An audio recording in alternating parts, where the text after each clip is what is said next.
Hi hello friends, welcome to cooking style channel.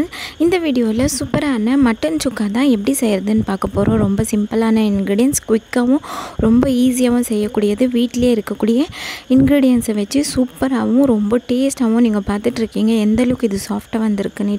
இது சுட சுட இருக்குறதுனால சூடா இருக்கு. ஆனா இது ரொம்பவே சாஃப்ட்டாவும் ரொம்பவே ஜூசியாவும் வந்திருக்கு. தாபா ஸ்டைலை விட அதிகமான டேஸ்ட்ல இருக்கு.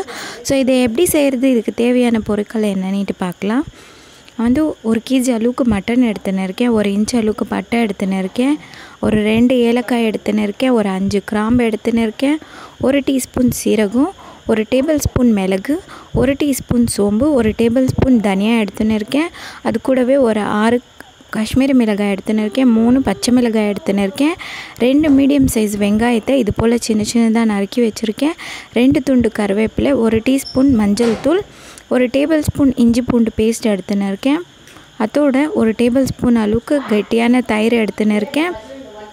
அது கூடவே ஒரு 10 முந்திரி எடுத்துன்னு இருக்கேன், 1 டேபிள்ஸ்பூன் அளவுக்கு நெய் எடுத்துன்னு இருக்கேன், தேவையான அளவுக்கு எண்ணெய், தேவையான அளவுக்கு உப்பு, 1 டேபிள்ஸ்பூன் கொத்தமல்லியே துண்டு துண்டாக நறுக்கி வச்சுன்னு இருக்கேன். ஸோ இந்த சிம்பிளான இன்க்ரீடியன்ஸ் தான் நம்மளுக்கு தேவைப்படுற பொருட்கள். இதையெல்லாம் நம்ம நோட் பண்ணி வச்சதுக்கப்புறம் இதை எப்படி செய்கிறதுன்னுட்டு பார்க்கலாம். நான் வந்து முதல்ல ஒரு குக்கர் எடுத்து நம்ம ஏற்கனவே நல்லா க்ளீன் பண்ணி எடுத்து வச்சுருந்தேன் மட்டனை சேர்த்துக்கலாம். மட்டனை சேர்த்துட்டு அதில் நான் வந்து 1 டீஸ்பூன் மஞ்சள் தூளை சேர்த்துட்டு இது வேகிறதுக்கு தேவையான அளவுக்கு தண்ணி சேர்த்துக்கிறேன். ஒரு டம்ளர் தண்ணி சேர்த்துக்கின்னு இதை நல்லா மிக்ஸ் பண்ணி விடுறேன். இப்போ இதில் கொஞ்சமாக உப்பு சேர்த்துட்டு அதையும் நல்லா மிக்ஸ் பண்ணி விடணும். இப்போ இந்த மாதிரி நல்லா மிக்ஸ் பண்ணி விட்டதும் இப்போ குக்கரோடைய மூடி போட்டு மூடி இதை வந்துட்டு ஒரு நம்ம 4லேருந்து 5 விசில் விடுற அளவுக்கு ஹை ஃப்ளேம்லேயே விட்டு எடுக்கணும். 5 விசிலில் தான் இது நல்லா சாஃப்டாக வேகும். அதுக்குள்ளே இன்னொரு பக்கம் ஒரு கடாய் எடுத்து நம்ம எடுத்து வச்சுருந்த ஸ்பைசஸ், பட்டை, லவங்கம், ஏலக்காய், கிராம்பு, அதோட சோம்பு, சீரகம், மிளகு எல்லாத்தையும் சேர்த்து, தனியா இது எல்லாத்தையும் சேர்த்து ஒரு 30 செகண்ட் வரைக்கும் நல்லா கலர் மாறுற வரைக்கும் பொரிச்சிக்கணும். இது நல்லா வறுத்துட்டேன். இப்போ இதை ஒரு பிளேட்டில் சேர்த்துக்கிறேன். அடுத்ததாக அதே மாதிரி நம்ம எடுத்து வச்சுருந்த காஞ்ச மிளகாவையும் ஒரு 30 செகண்ட் வரைக்கும் நல்லா வறுத்துக்கணும். இப்போ இது இந்த மாதிரி நல்லா வறுத்துக்கிறதுக்கப்புறமா இப்போ இதை வந்துட்டு ஒரு மிக்சர் ஜாருக்கு மாற்றிட்டேன். இது சூடு ஆறுனதுக்கப்புறம் தான் நம்ம அரைக்கணும். இது நல்லா ஸ்மூத் பேஸ்ட்டாக கிரைண்ட் பண்ணுறேன். இது பாருங்கள், இது இந்த அளவுக்கு ரவை மாதிரி வரையாக இருந்தாலும் போதும், ரொம்ப ஃபைன் பவுடர் ஆக வேண்டிய அவசியம் இல்லை. இன்னொரு பக்கம் நம்ம செய்கிறதுக்கு தேவையான ஒரு பாத்திரம் எடுத்து அதில் நம்ம எடுத்து வச்சிருந்த 1 டேபிள்ஸ்பூன் நெய் சேர்த்துட்டேன். நெய்யில் நான் முந்திரியை ஒரு 2 நிமிஷம் வரைக்கும் நல்லா வறுத்துக்கினேன். வறுத்துட்டு இதை எடுத்து வச்சதுக்கப்புறமா இப்போ அதே எண்ணெயில் நம்ம எடுத்து வச்சுருந்த வெங்காயத்தை சேர்த்துக்கணும். வெங்காயத்துக்கூடையே ஒரு 2 நிமிஷம் வரைக்கும் இதை நல்லா ஃப்ளேம்லேயே நம்ம வதக்கிட்டோம்னா இது நல்லா கலர் மாற ஆரம்பிச்சிடும். இந்த ஸ்டேஜில் நம்ம எடுத்து வச்சிருந்த பச்சை மிளகாவையும் கருவேப்பிலையும் சேர்த்து மிக்ஸ் பண்ணி விடணும். அதோட நம்ம எடுத்து வச்சிருந்த இஞ்சி பூண்டு பேஸ்ட்டையும் சேர்த்துட்டு இதை வந்துட்டு ஒரு 2லேருந்து 3 நிமிஷம் நல்லா வதக்கிக்கணும். இதோடைய கலர் மாறி இது வாசனை, ஃப்ளேவர் எல்லாமே வர அளவுக்கு இதை நம்ம வதக்கிக்கணும். இப்போ அடுத்ததை நம்ம அரைச்சி வச்சுருக்கிற மசாலா பவுடர், அதாவது மட்டன் சுக்கா பவுடர் சேர்த்துக்கணும். சேர்த்துட்டு இதையும் ஒரு 2 நிமிஷம் வரைக்கும் நல்லா அப்படியே ட்ரையாகவே நம்ம ரோஸ்ட் பண்ணணும். இப்போ இது ரோஸ்ட் ஆனதுக்கப்புறமா நம்ம எடுத்து வச்சுருந்த கெட்டியான தயிரை சேர்த்துக்கணும்.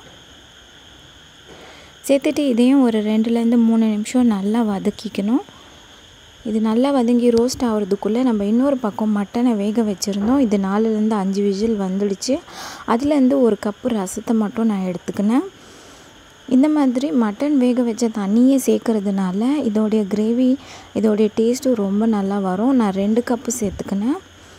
2 கப்பு வந்துட்டு போதுமானதாக இருக்கும். ஏன்னா நம்ம சுக்கா தான் பண்ணுறது, ட்ரையாக தான் இருக்கணும். இது வந்து கிரேவி கிடையாது, அதனால் 2 கப்பு போதுமாக இருந்துச்சு. இப்போது நம்ம ஏற்கனவே வேக வச்சுருந்த மட்டனை சேர்த்து மிக்ஸ் பண்ணி விடணும். இப்போ இந்த மாதிரி நல்லா கம்ப்ளீட்டாக மிக்ஸ் பண்ணி விட்டுட்டு இதை மூடி போட்டு மூடி ஒரு 20 நிமிஷம் வரைக்கும் கொதிக்க விடணும். அதுக்குள்ளே நான் இன்னொரு ஒரு துண்டு கருவேப்பிலை எடுத்து வச்சுருந்தேன், அதையும் சேர்த்துக்கினேன். சேர்த்துட்டு இப்போ நான் 15லேருந்து 20 நிமிஷம் வரைக்கும் இதை நல்லா வேக வச்சுருக்கேன். இது வெந்து நல்லா ரோஸ்ட் ஆகி கொஞ்சம் ட்ரை கன்சிஸ்டன்சியில் இருக்குது. இந்த ஸ்டேஜில் நம்ம ஏற்கனவே வறுத்து வச்சுருந்த முந்திரியை சேர்த்து நல்லா மிக்ஸ் பண்ணி விடணும். இப்போ இது நல்லா மிக்ஸ் ஆகி ட்ரை ஆனதுக்கப்புறமா இதில் நம்ம கட் பண்ணி வச்சுருந்த கொத்தமல்லியை தூவி விட்டு அதையும் சேர்த்து மிக்ஸ் பண்ணி விடணும். இப்போ மிக்ஸ் பண்ணிவிட்டு இது எனக்கு இந்த கன்சிஸ்டன்சி பர்ஃபெக்டாக இருந்துச்சு. அதனால் நான் இந்த ஸ்டேஜ்லேயே ஸ்டவ் ஆஃப் பண்ணிடுறேன். இப்போ வந்துட்டு நான் 1 டீஸ்பூன் நெய் சேர்த்துக்கிறேன் லாஸ்ட்டாக. இந்த மாதிரி சேர்க்குறதுனால டேஸ்ட்டு கொஞ்சம் நல்லா வரும். இப்போ அடுத்ததாக ஒரு 2லேருந்து 3 நிமிஷம் விட்டு ஸ்டவ் ஆஃப் பண்ணிவிட்டு நான் சுட சுட சர்விங்க்காக எடுத்துக்கிறேன். அவ்வளோதான், நம்மளுடைய சூப்பரான மட்டன் சுக்கா ரொம்பவே சூப்பராகவும் ரொம்பவே டெலிஷியஸான டேஸ்ட்டில் ப்ரிப்பேர் ஆகிடுச்சு. அவ்வளோதான், இது நம்ம சுட சுட சர்விங்க்காக எடுத்துக்கலாம். ஸோ நீங்களே பார்த்துட்ருக்கீங்க இது எந்த அளவுக்கு நல்லா வந்திருக்குன்னுட்டு. இதோடைய டேஸ்ட் மட்டும் இல்லை, இதை செய்கிற மெத்தட் கூட ரொம்பவே ஈஸி. தாபா ஸ்டைல்லையே இது வந்திருக்கு, அதை விட சூப்பரான டேஸ்ட்லேயே இருக்குது. இதை வந்துட்டு சாதத்தோடைய இல்லை சப்பாத்தி, குல்ச்சா, நான் இதுக்கு எதுக்கு வேணாலும் நீங்கள் காம்பினேஷனாக சாப்பிட்லாம். இதை மறக்காமல் வீட்டில் நீங்களும் ட்ரை பண்ணி பார்த்துட்டு இந்த ரெசிபி உங்களுக்கு எப்படி வந்துச்சுன்னுட்டு என்னோட கமெண்ட்டில் ஷேர் பண்ணுங்கள். மறக்காமல் என்னுடைய சேனலை சப்ஸ்கிரைப் பண்ணிவிடுங்க. தேங்க்யூ ஸோ மச் ஃபார் வாட்சிங்.